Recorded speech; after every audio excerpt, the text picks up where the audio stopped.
Hello and welcome to this week's video My Hero Academia. Because there is no episode this week, I decided to do another review of an OVA, and I decided to do All Might Rising, an OVA that's shorter than most pop songs.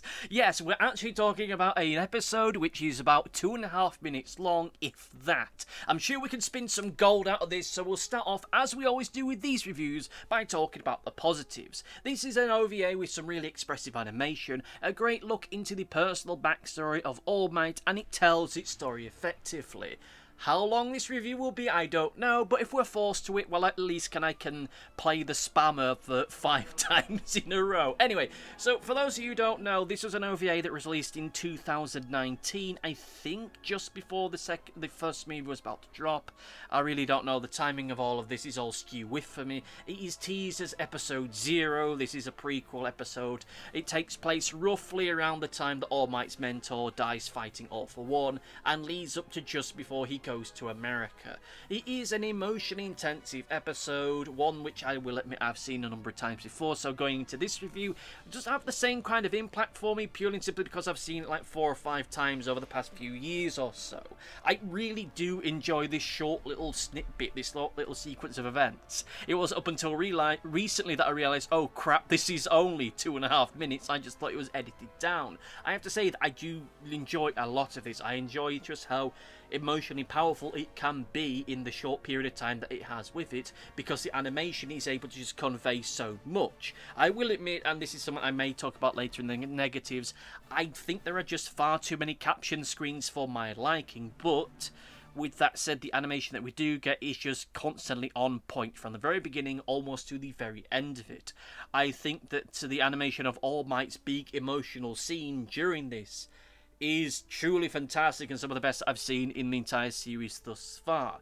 It is one thing to convey sorrow in animation, it's another to convey this level of sorrow. The shot that we get with him where he's doing this last minute training thing with Gran Torino, where he's pinned to the ground, the one that you'll have seen in thumbnails and in clips here and there, I think that is brilliant. Just the look on his face is just this pure combination of pain, sorrow, rage and anguish. Yes, that particular scene, that particular snapshot is something that's translated almost one for one from the manga, but still, I think that what it's able to do there is just to convey so much with it. This is a great tour de force in just the strength of the ability to animate the expressions in this program, because like I say, it's able to do just more than just convey sorrow, to do more than just convey pain. It's able to convey a full range of emotions through just a few little snaps here and there. Yes, I think that towards the start of it, it is very obvious what he's going through, but it's when you get shots like that, where it's just in the narrow, where it's in a lot bit more drawn down and focused down on him, it's some of the best it ultimately ends up having with that. By contrast, at least in terms of tone and feel of it, we have that twisted, sinister evil of All for One in the brief sequence we see of him, which I think is equally just as great. I love how much All for One as a character revels in his darkness. He knows he's a villain, he knows he's the bad guy, he knows he's a monster.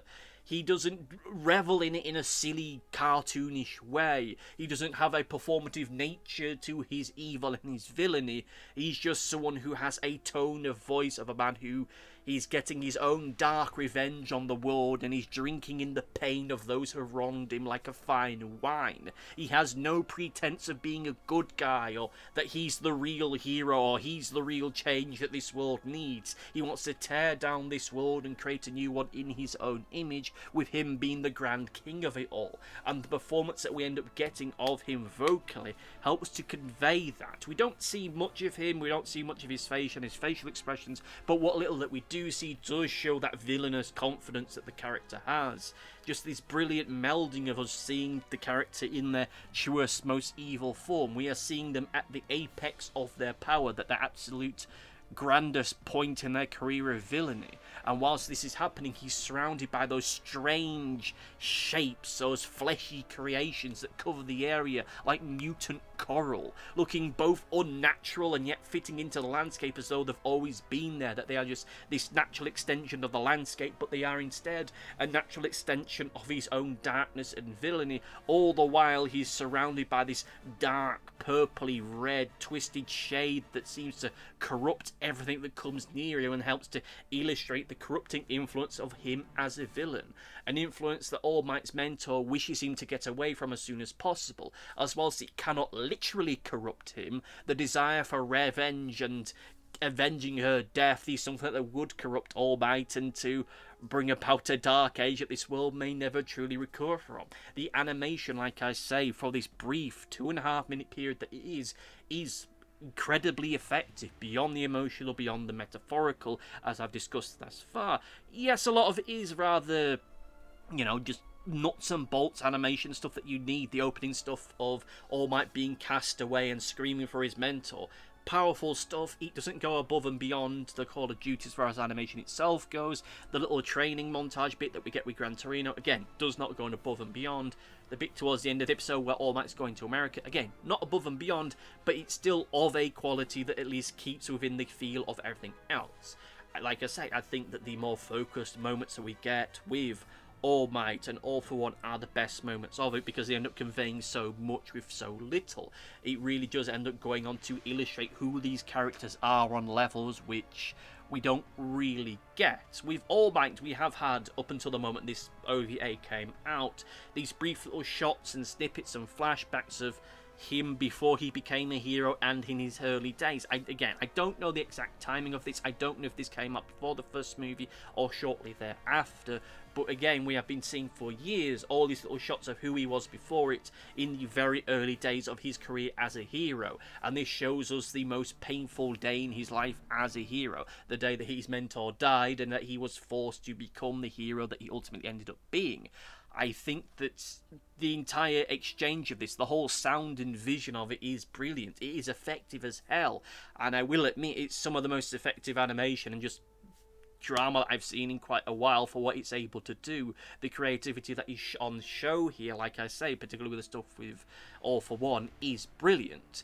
The whole thing, I think, is just brilliant. And that whilst it is a short thing, that it's only 2.5 minutes, it's still incredibly effective at doing what it needs to do. It is hyper-focused on such an incredibly narrow time frame. It is literally what is effectively the tail end of the fight between his mentor and All for One. It's a brief little bit of Gran Torino saying, you need to go out of here, kid, you need to lay low in America for a bit. And that's just about it. But for this brief moment, it does everything that it needs to do incredibly effectively. It is paced perfectly for what it needs to. I do think some certain stuff needed elaborating a little bit more, but for what it is, it gives us a brief but pained look in a dark moment in a character who is supposed to represent light and hope, and it does that brilliantly effectively. Everything that we see of All Might, for the most part in this series, is often optimistic and hopeful. We don't really see him broken and in pain, at least not emotional pain. And what we end up seeing here is seeing the dark night of the soul for him. But in addition to this, we are also seeing All for One in his prime, or something close to his prime, and it ends up acting something as a warning of this is the kind of thing he'll get into and this is the kind of thing that he could do if he was ever to fully recover. Now, I won't lean into that stuff too much because it gets into anime power level territory, which I always find a little bit too risible. I'm not a fan of the bang whoops knocking people on the head stuff with a lot of anime stuff because I think it's a little bit too self-indulgent, and I will be honest, and I don't want to sound arty-farty or like I got my head up my own backside, but I am far more interested in the emotional stakes of these things than the physical stakes of it. However, the shot that we do get of All for One, what little that we see of him, is incredibly effective. Like I explained previously, you don't need to see him knocking down buildings and blowing people up at 1,000,000 miles away. you can see the dark, twisted influence that he has and what this massive threat that he is. He cuts such a small figure on the horizon, yet you can see the evil and the darkness radiating off of him, which I think is brilliant. And again, it shows his power without getting into the point of destroying entire city blocks or making it look like there's nukes going off everywhere, or the point where he's punching people through the moon or what have you. Like, it does everything it needs to in just a short slice of it, and I think that is brilliant. What we have in this is a look into All Might's emotional history. It is painful, it is heart-wrenching, particularly in how he describes how his mentor was like a mother for him. And that just itself goes to show what she meant to him on an emotional level, just how significant she was to him as a human being, and that helped to build him up as a character even more so than we have seen within the main series itself. I do wish that they lent a little bit more into that stuff, a little bit more about the dynamics between the two of them, the emotive relationship between the two of them. The truth of the matter is, and we're not quite in the negatives, but I still have to say this in the here and now, I do wish that there was a little bit more of a focus on how All Might became the hero that he was born to be, rather than a lot of the stuff that we end up getting, because a lot of what we get in this, beyond the emotional side of things, just feels incredibly procedural. It feels less of a case of this is how All Might became the hero he was born to be, and more, this is why All Might went to America. I mean, yeah, I honestly thought it was connected to his studies. Maybe he's going back there because, oh, he has friends there, he can hang out and lay low, but it does feel as though a lot of this is being shown just to explain to people why he went to America in the first place, why he went there, because, I don't know, maybe some people take umbrage with the fact that this Japanese superhero is so influenced by America. I don't know, but all the same, I do wish there was a lot more of a lean into the emotional side of this, the emotional history of All Might, more so than the superhero side of it, and a lot less of the procedural stuff, but still, it is fantastic for what it is. But with that said, let's get into the negatives, and I think you can guess what I'm going to say about this one. Yeah, this OVA, given just how significant the events therein are, it is way too short. Like, I remember when this thing first came out, I remember seeing the captions on YouTube or wherever saying, is this it? Where's the whole thing? And it's only recently that I realised, as I mentioned earlier on, that, oh, this is the whole thing. Oh, that's kind of a problem. Because whilst it is intensely effective at what it does, and it does everything that it needs to, I think that, as I say, given just how significant these events are to the overall story, the fact that it's done in an OVA that's just tucked out in the middle of nowhere, which itself is shorter than most pop songs and most TV show openings these days, is mind-blowing to me. Now, all full disclosure, all cards on the table, I think that Save Rescue Training gets the gold star as far as OVAs that should have been a full episode. I think that is far more significant to the overall narrative of this series than this is. This, for the issues that I have for it, is still a nice little interesting bit of fluff. It's a nice little look into a series of events which, whilst interesting, really aren't vital to the overall story. Like, this could never have ever been done, and we'd be no more poor than we are today as far as our understanding about the series and everything itself is concerned. However, we do have it, and what we have, frankly, I don't think is enough. So much of this whole OVA is spent with caption cards just filling the gaps here and there, something that feels like a direct translation from the manga. We don't have the time to show this in some other way, so let's just have a caption that says, All Might then went off to America to train, or what have you, and I don't like that. I don't think that's good enough, and that certainly is not to the level of creativity that we see elsewhere within this OVA. Yes, this could have been, and I honestly think should have been, a full episode at some point over the past season or so. It could quite easily have been there. Some people might dismiss it as being filler because it doesn't actually talk about the main story of Zuko Midoriya and his friends at that particular moment, but I think it would have been good. It would have been a good way to break up the flow of that season, or maybe at some point this season, or in the not too distant past, or in the not too distant future. It could have been a mini arc at some point, or at any point over the past few seasons, quite easily. It would have been a great way to show what the full power of One for All could be, as well as the full power of the evil All for One. Like, it could have been a great benchmark for the people who are a little bit more interested in the anime punchy, shouty, punchy times, but at the same time, for people like me, who are a little bit more interested in the emotive side of things, it would have given us the satisfaction of going, right, we're seeing a side of a hero which is sunshine and rainbows most of the time, despite the fact he's in a very, very bad and frail state.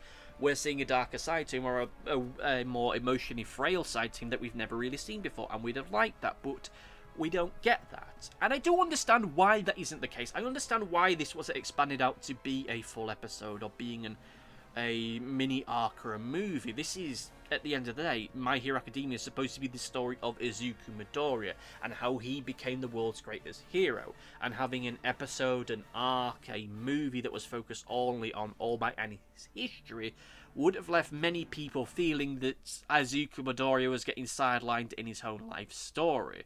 But still, that doesn't leave us in a good position here, because you look at this video on YouTube, you look at captions on it, you see reviews of it, and there's still a lot of people asking, where's the full thing? This could quite easily have been a movie. I'm surprised it hasn't been. I'm surprised there hasn't been a deeper look into the backstory of All Might up until now.